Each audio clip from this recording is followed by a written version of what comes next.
এখানে স্কুল রয়েছে, এখানে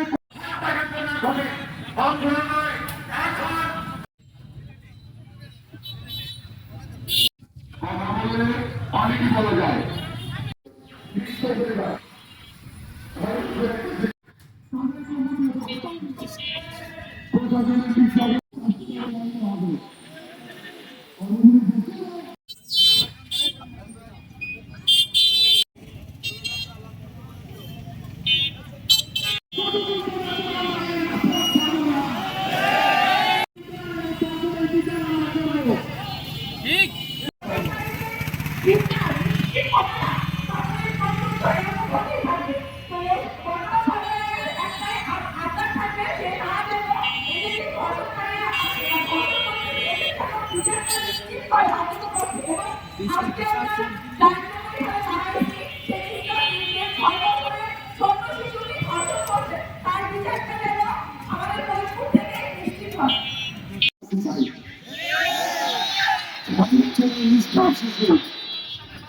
যে নিজেও ডাক্তার কত বড় দুর্ঘটনা ঘটেছে।